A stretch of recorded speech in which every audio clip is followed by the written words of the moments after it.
This is the Todd Shapiro Show on Canada Talks, SiriusXM 167. And here to talk about 360 Secure, we had him on the phone last weekend. His resume speaks for itself. It's pretty unbelievable, actually. Really, he's done everything. Craig Bromell, he needs no introduction. Hey, Craig. How are you, Todd? How's everything? Man, I'm doing all right. You? I'm doing very well. Good. You in Toronto now? I am. I do travel, but as of right now, I'm in Toronto. Great. So that you reside in Toronto still? I do, yes. Awesome. We had a great chat with you last week. Craig Bromell, head of security and intel at 360 Secure. Go and give him a follow at 360 Secure. I wouldn't mind talking quickly, if you don't mind, about your stock itself. As management, you can talk about it much more definitively than I can, because personally what I can say, and I always tell people to do their due diligence and to, I can't give financial advice, but this looks like a great deal right now. With 360? Yeah. Yeah. No, absolutely. It's going well. Everything's going very well. It's a great company, great management group. Thomas, our founder, came up with an idea really nobody thought of. Everybody was talking about growing cannabis, producing it, but nobody was talking about actually transporting it from A to B. And that's where it actually started. And it's gone really well. So far, so good. Good to hear. Well, check out, I encourage everyone to go and do their due diligence, but check out the stock, SAFE. And Craig, it's interesting because when we hear transport cannabis or transport cash or just protection stuff, I really believe that most people's minds probably would go where mine goes, to movies like The Town, to movies like Heat, to I don't know if that creates myths around transporting goods and protection, or if it's a lot like that, or if it's exaggerated. Do you hear these kind of comparisons all the time? I do. I have a number of ventures on the go. One was 360, but I also have a production company. I'm actually working on, since I did The Bridge with CTV and CBS, I'm working on a new show right now, something similar. And what happened was, in my past life, as you know, I was also involved with radio. And a lot of people used to send me stories to talk about on the radio involving cops or bad guys. And I realized pretty quickly there was obviously, could have been another audience involving television, film, and documentaries. So I've stayed involved with that for a number of years. And it's pretty much what you're saying. It's when it happens, it's pretty crazy. And there's been this, through the history of, whether it's armored vehicles being armed or being robbed for cash or whatever, it's quite a story. It's quite in depth. Usually organized crimes involved at the highest level. Usually, or most of the time when it happens, it's in the millions of dollars taken. And the chase that goes on is quite intriguing. And how you said it, if you want to say a Hollywood spin, but most of the time, that's exactly what it is. It's a lot of planning. Most of the time, these people are vicious. I don't think they would hesitate to kill people. And they're very dangerous. And it's a part of life that it's rare, but when it happens, it is a situation that is, you could do a Hollywood script about it. And it happens big. It was interesting. I was out for a dinner the other night, and I was talking about your company and what you do and how great 360 Secure is doing it. And sort of a guy who was early on adapter in the cannabis industry actually shared with me a couple of stories that he said a lot of people would never know, and they've never really been covered by the media. But some of that is the stuff you're talking about with cannabis, where guys would literally back up even 18-wheelers to grow ops and go in there and just back right through gates, and there'd be armed guys jumping out of the truck and loading those massive, like not just cube vans, like some guys thought, I don't know if it's a true story or not, and loading up 18-wheelers to get away, I started putting these pictures in my head, like, my goodness. And I guess in the States, it still is really interesting. We talked about it last week a little bit, but it does amaze me that it's still such a cash business. They really got to be on edge over there. It is. It's only a cash business down there because it's illegal still federally down there. So the banks down there can't be involved. When you go to these storefronts, to purchase any type of cannabis down there. On the legal ones, you see a lot of ATM machines. Down there, the transport is cash and cannabis, and it's a cash business down there. We're hoping that changes. You know, we talked about it last week where I believe the federal government is actually going to legalize it and get rid of the problem, try to, overall get rid of the problems that are still involved in the industry. Even up here in Canada, we have a big problem with organized crime, black market. The federal government knows that down. We're trying to make it a team effort to fix the problem. And when I say that, I'm all levels of government, the decision makers, the licensed producers, the media, like yourself. It's a problem, and it's still a dangerous problem. So we're trying to stay on top of it. We're trying to take the lead when it comes to that, because our biggest priority is to protect our employees, to protect our partners. There's some vicious people still involved in this industry. Like I mentioned last week, there's unsolved murders in the GTA regarding marijuana, cannabis, going on for a long time. So we're trying to counter that. We have a lot of safeguards in place when we transport it. We have different things we take on and change things all the time. And that's the secret to anything with crime is, changing your routine and, even simple, like if you want, anything to do with computer or identity theft. The big thing is just to change your passwords all the time. That's the number one way of helping yourself out. So we're in the pattern of changing all the time when we transport. And that's just to mainly protect our employees and the product and our partners. That's very interesting. Sort of never do the same thing twice, so it keeps it remaining unpredictable on how you do transport. Craig Bromell joins us, head of security and intel at 360 Secure. Storied career again as a police officer, as the president of the Toronto Police Association, producer and author. Make sure you check out his book, Cop Father, the Craig Bromell story. I've heard this now for 2 weeks in a row from you, and I sort of keep wanting to ask, just the perception of when we think of organized crime and really gangsters.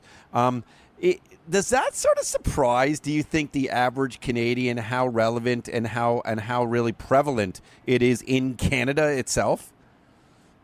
I think in general, people want to ignore it. They don't want to know most of the time what's going on there. Organized crime affects all of us. It doesn't matter what's involved, what type of theft. At the end of the day, it can eat all of our bottom lines. It's quite a big industry, billions of dollars. But it's very complicated for law enforcement and prosecutors to put the case together. It takes a long time. And so when you hear of just recently in north of Toronto, there was a big takedown last week. That would have been months of work, staffing hours, the incredible amount of staffing hours involved. So you have to really, there's a guideline and rules in place to make arrests and get convictions, rightfully so, put in place by the courts and the laws of our land. But it's very time consuming. So we only hear of it once in a while, and it's mainly because of that. I think if we could, law enforcement could make arrests every day on this, but the checks and balances are in place. Again, and it's frustrating for me, where the accused has more rights than the victims, and with organized crime, we're all being victimized. And so it takes a while. So when it does happen, very traumatic, big headlines, but it only goes on for about a week or so, and then people forget about it and move on. So it's frustrating for law enforcement. These are very organized groups. For each big case like last week, the law enforcement makes arrests. There's many that have gone through, and the bad guys have been successful. Craig Bromell's with us. Is it, I'm thinking just north of Toronto and stuff, but would there be sort of organized crime throughout? And actually, as I speak to you, I think of that series Bad Bloods that sort of is loosely based on all the stuff going on in Montreal and everything. Is it all across Canada? I mean, from province to province? Yeah, it's everywhere. It's every corner of this country. Wow. It's out there. It's everywhere. It's interesting. It's really hidden in plain sight.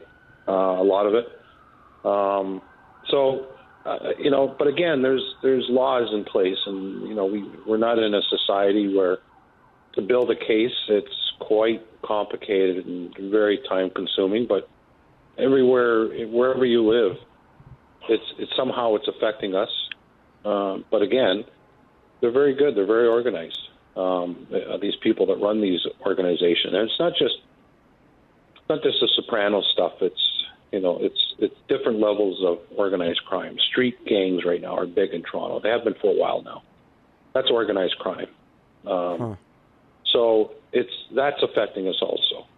Like if we hear of the murders, shootings, we're averaging a shooting and a half a day in the city.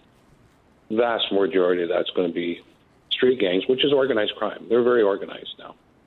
So that, in effect, affects us. It's headlines. Crime rate goes up.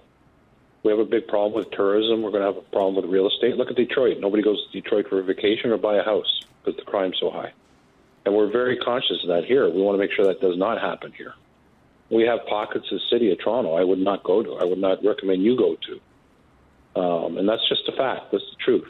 And again, being Canada, we want to shy away from that, and the politicians don't want to talk about it, the reality of what's going on.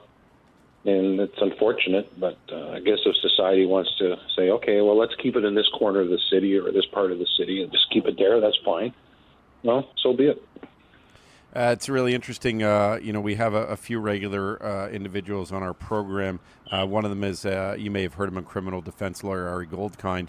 And one of the things he'll talk about is, and actually he'll be on following you, Craig, but one of the things he'll talk about is people within certain neighborhoods that you speak of, the tough neighborhoods, actually, the hardworking mother, the hardworking father, the hardworking family who still have to be in that neighborhood just by a product of, circumstance and maybe a certain type of job that doesn't pay what others people are expected to be paid or don't come from privilege, this sort of stuff. They actually want that disclosure. They actually want more policing. And then on the sort of extremist side, and we talked again about this a little bit briefly last week, is you'll have the staunch advocates or people against, actually, rather, hardcore policing in neighborhoods to ensure, that they don't seem victimized or don't seem racist and stuff. And that's a really confusing battle, I would imagine, that there's people within their own community that are saying, hey, listen, I don't care if we're black, white, brown, whatever. We just want to be protected because we come home every single day and it is a tough neighborhood. Yeah, as far as I've been hearing this debate about what should be done for many years now, and it's as simple as this. I could get 40 coppers together of all nationalities, all races, all sex, and go in and solve the problem. But they're just not allowed to because of the checks and balances. And I could just speak for the city of Toronto or the GTA. Some amazing police officers out there that just want to make it safe for all of us. Part of the problem is you get politicians and decision makers to say we're still a great, safe city, which is not true. There's pockets of the city I would not recommend anybody go to because it's no fault of the community itself, but it's just not safe. And I could get a group of officers together to solve the problem, but they just don't want that. They don't want to see that type of policing. And, again, we're going to have to pay for it. Everybody's got an opinion on this issue. People that should have no opinion about it usually don't know what they're talking about because they haven't lived it. You go to the different community. I worked Regent Park for 20 years. Great people that lived there. It was always people that were coming into the area that were causing the problems. And there were some really, really nice people that lived in those projects that didn't want anything to do with it, wanted to see us all the time. But then you get the politicians and people that would just say, no, we can't do that. We don't want to show the flag too much, and literally just driving around in uniform, walking the beat, showing the flag was a big part of it. Would help the cause because then we would see the people that were living there that would thank us for coming by. Yep. 80% of the people that live in these projects are really, really good people, but because we're allowing people to come in from different parts of the city, and this could be Jane Finch or Jamestown or whatever in the city, same problems. It's the same template everywhere. A cop out there, put a cop in every corner. Allow police officers to stop people again. This thing about carding has just been a disaster about taking that tool away. And you could spend a 2-hour show on that, Todd, to debate that. But the facts are it was helping The bad guys know now that they're not going to get stopped. So why wouldn't you carry a chunk around with you, which is a gun, or, going from crime scene to crime scene, knowing that all likelihood now you're just not going to get stopped. So the police officers don't want to be questioned more than the guy with the gun, because right now the guy with the gun is going to get questioned less than the cop who's going to get questioned for why he stopped that person. And there's something wrong with that equation. I don't care who you are or what side you're on this. There's something wrong with that, and we all hurt for that. People that live in the tough communities hurt. People that are privileged to live in other communities hurt. Nobody wins on that. Well, and I agree with you, and I've been outspoken about this in the past to the point where I've had some people saying, hey, you should probably be careful what you say. You wouldn't want to lose a sponsor, this or that. But I'm like, for me, and I come from a very naive point of view, and I understand that. So I'm the first to say that, where I am very blessed and very lucky and I haven't really seen too much crime. With that being said, I did grow up right around the corner from Spareways, and my best friends lived there. I played basketball with them all day long, so I saw what tough communities were. But with that being said, I hung out with the 80% that were great people, like you're saying. Mm-hmm. And one of my things was always, and I will still say this confidently, Craig, is that I would love, this sounds really maybe pompous to me, but I would love for a police officer to pull me over and say, hey, what are you up to? What are you doing? Can I see your ID? Because, that would, I don't have anything to hide. So for me, that would be reassuring to know that if he was asking other people who didn't have anything to hide, they would freely spend a few minutes of their day to say, yeah, here I am. This is what I'm doing. This is why I'm hanging out late at night, blah, blah. I had a few too many drinks, just coming home from the club, blah, blah, blah, whatever. But that is apparently even a controversial statement. And I didn't even realize that because I come from it from such an innocent point of view where I just think if you have nothing to hide, don't you like the fact that officers are doing their job and just checking to see if they think something might be suspicious or not? I would agree with you, and I would hope that all communities would agree with that, but that has not happened. Listen, in North America, being anti-police is a multi-billion-dollar industry. A lot of people make money at it. Media groups make money at it, special interest groups. There are grants given out all over the place to help with these special interest groups that are just, for whatever reason, anti-police. We're not perfect.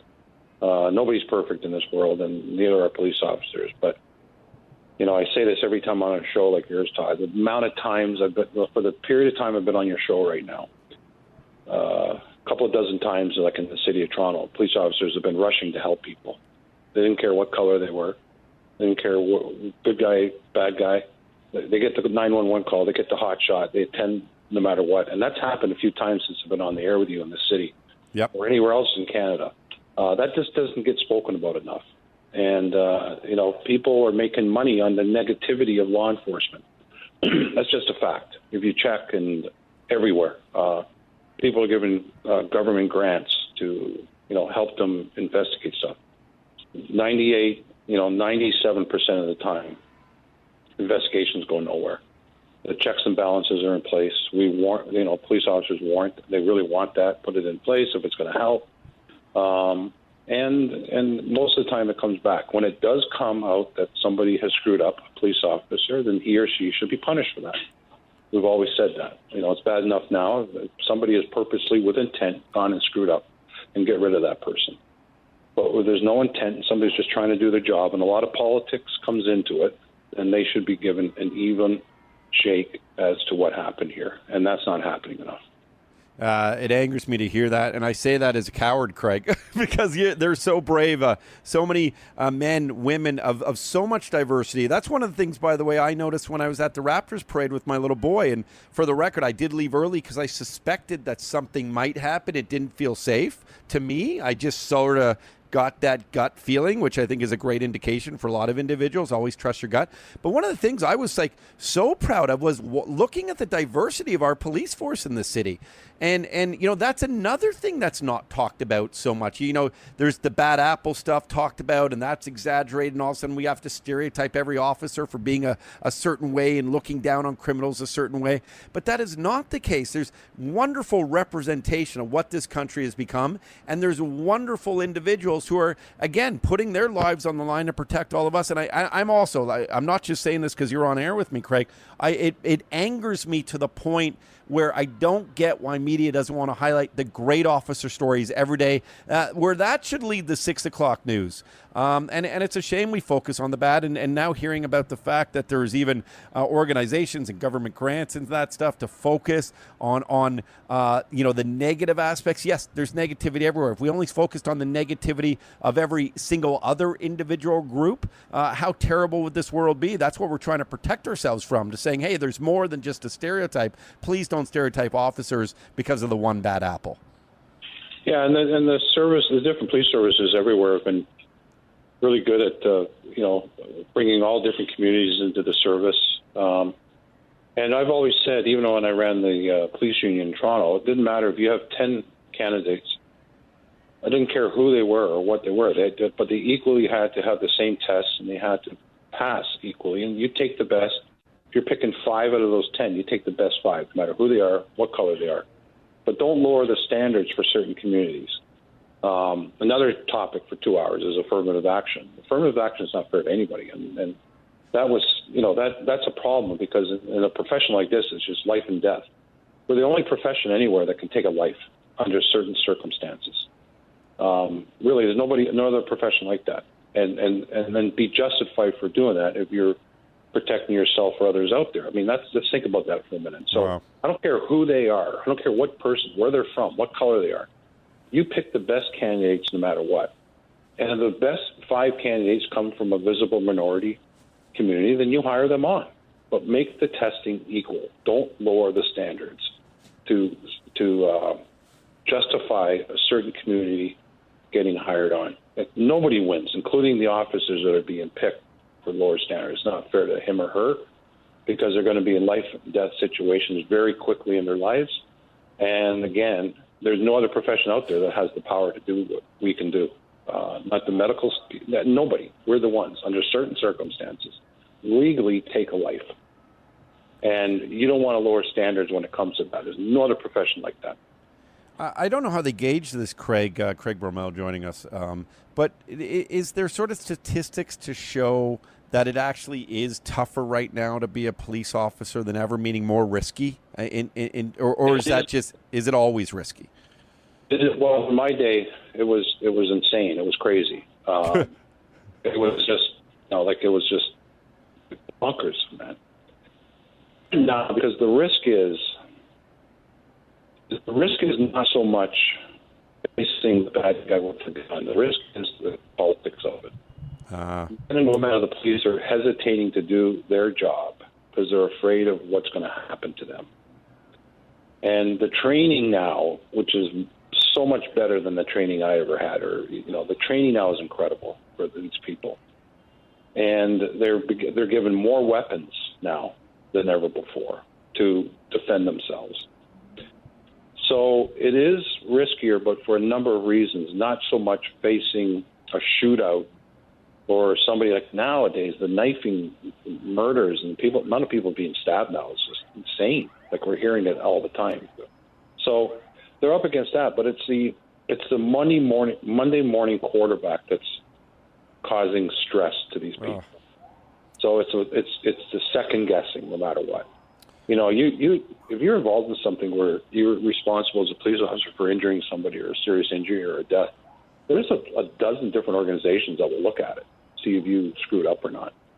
You could be cleared the first 11 times, and the 12th time they can nail you. So, you're up against it, and they know that. Look at the videos out there now.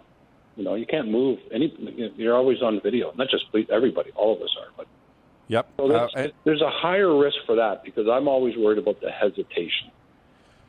I don't think they're going the extra mile like we were forced to in the old. Well, I'll talk about the old days, but I'm talking about maybe 10, 15 years ago.